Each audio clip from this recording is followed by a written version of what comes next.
Good morning. You are Mark Hebert, Yes, ma'am. and Mr. Hebert was previously in court, entered a plea of guilty to driving while intoxicated. I've received that pre-sentence report. Has everyone had an opportunity to review the We have, report? Your Honor. I have none. Are there any additions or corrections? None more of, Judge. Not from the state, Judge, sorry. Okay, that's right. And so, Mr. Hebert, I am going to find that you entered your plea of guilty freely and voluntarily. Find sufficient evidence to find you guilty, and at this time, follow the agreement that you made with the district attorney and find you guilty of driving while intoxicated, third or more. Sentence you in accordance with your agreement to a term of 5 years in prison, but I'm going to probate that. You'll be on probation for 5 years. Thank you, Your Honor. You're ordered to pay the $1,000 fine and to follow all of the rules and conditions of probation. In addition, you are ordered to serve your 10 days upfront time in the Jefferson County Jail. Are you working? Temporary, yes, ma'am. Okay, so you can either go do your 10 days if you're ready to go do those today. I will allow you to do weekends if you're working.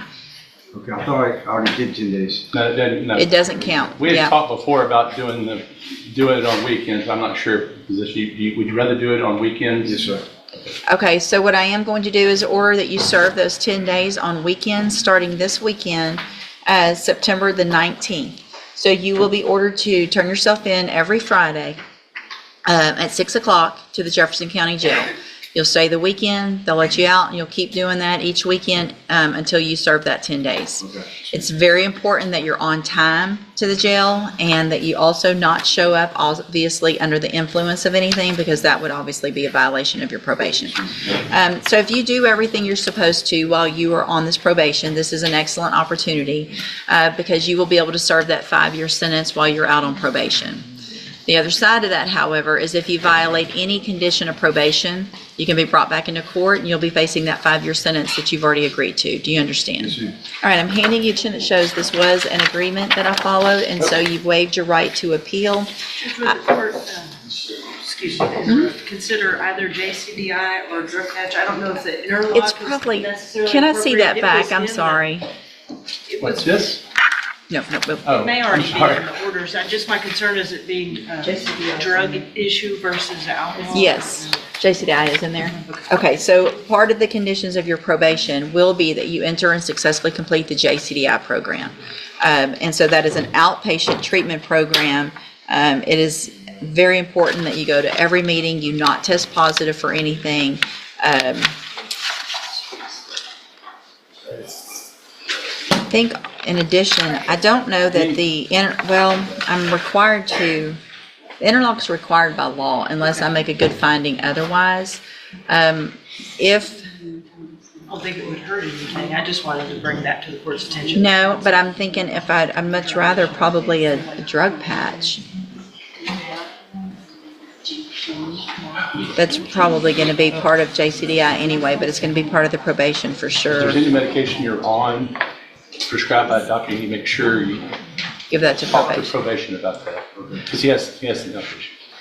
Are you driving? Yes, ma'am. Do you currently have the auto ignition interlock device on your vehicle? Okay, talk to probation. That'll probably remain at least for some amount of time. By law, that is required that you have that on your vehicle. Okay? All right, you can have not yet. I also handed you a admonishment regarding your ineligibility to possess a firearm or ammunition. Because of the judgment entered against you, you're ineligible under Texas law to possess a firearm or ammunition. Possession of a firearm or ammunition could lead to charges against you. Firearm is a legal term, and you should read that written admonishment I provide you to see what devices qualify as a firearm. If you have questions about the laws that make you ineligible to possess a firearm or ammunition, or about how long that lasts, you can talk with Mr. Parker. All right? If you'll just have a seat here in the courtroom, probation will call you up when she's ready to go over your paperwork.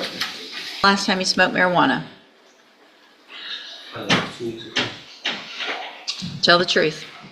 Because what's going to happen is I'm going to get amounts, the levels, right? So tell me the truth. When's the last time you smoked? That's the truth? Have you done anything else? Speak up. Promethazine? When's the last time you did that? What is that?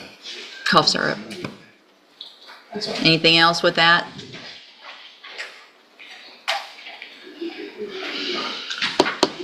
is obviously up to the court's discretion, but we're definitely going to reserve the right to dismiss the ISF, probably substance abuse track.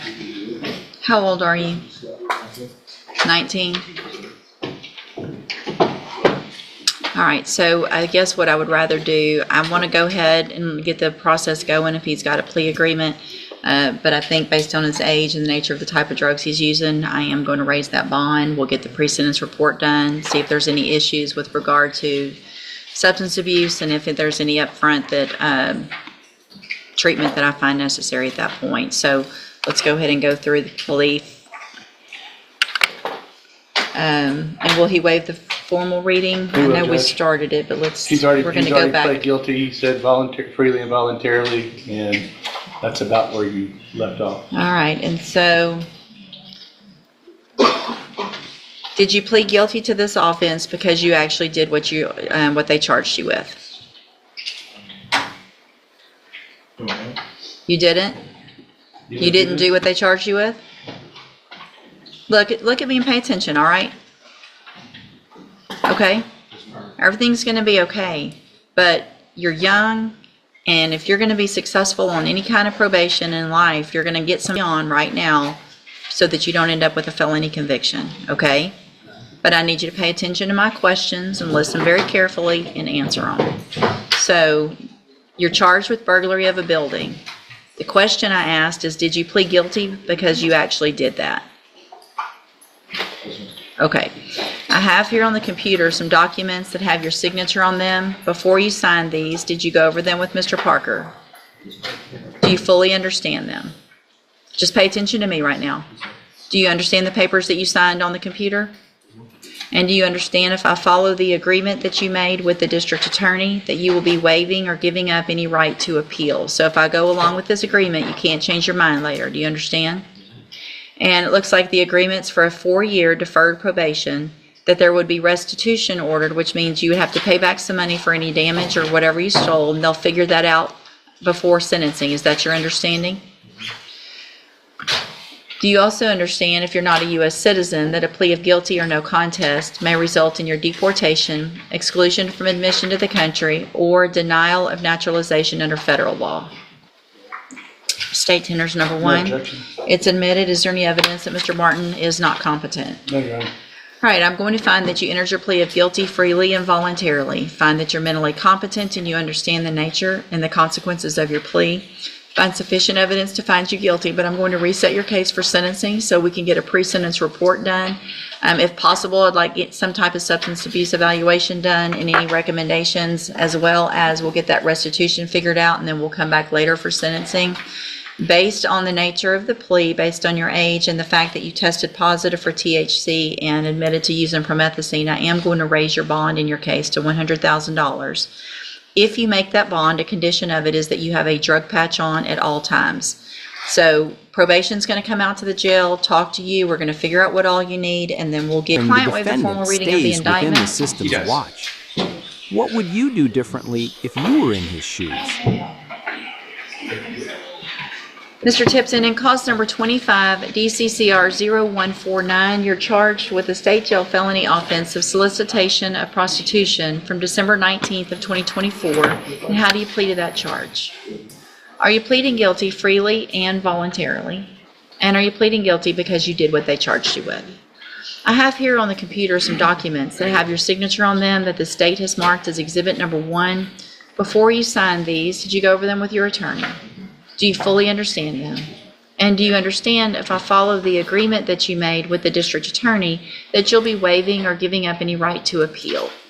And it looks like the agreement that you've reached is for a 3-year deferred probation. There would be a $1,000 fine, and you would be required to follow all of the rules and conditions of probation. Is that your understanding? Also, do you understand, if you're not a U.S. citizen, that a plea of guilty or no contest may result in your deportation, exclusion from admission to the country, or denial of naturalization under federal law? State tenders number 1. No objection. It's admitted. Is there any evidence that Mr. Tipton is not competent? There is And is there any criminal history, any reason not to waive? Judge, he has criminal history. It's older, but there is criminal history, so I think we need to do a PSI. Okay. So I'm going to find that you entered your plea of guilty freely and voluntarily, find that you're mentally competent and you understand the nature and the consequences of your plea, find sufficient evidence to find you guilty. However, I'm going to reset your case for sentencing so that the probation department can do a pre-sentence report. That'll give me more information about you, your case, and then we'll come back later for sentencing. You need to stop and talk to probation on your way out of the courtroom today, and she's at that desk right there. All right, we'll see y'all back at sentencing. Thank you. Oh, I need the discovery certification. Thank you. And if you'll make sure and get that attachment emailed to the clerk. Thank you. What a ride. From start to finish, this courtroom showed exactly how thin the line is between a second chance and a prison sentence. In Mark Heard's case, the judge gave him a break, a probated sentence instead of hard time. But that mercy comes with strings. Miss one meeting, fail one test, or show up late once, and that 5-year sentence becomes very real, very fast. It's accountability in its purest form. And for the younger defendant, only 19 years old, that moment when the judge's tone shifted, that wasn't anger. That was tough empathy. The court saw someone at the crossroads, one bad decision away from losing his future. By raising the bond and demanding drug treatment, the judge wasn't just punishing him. She was forcing him to wake up. What do you think? Was the judge being fair or too harsh? Drop your thoughts in the comments below.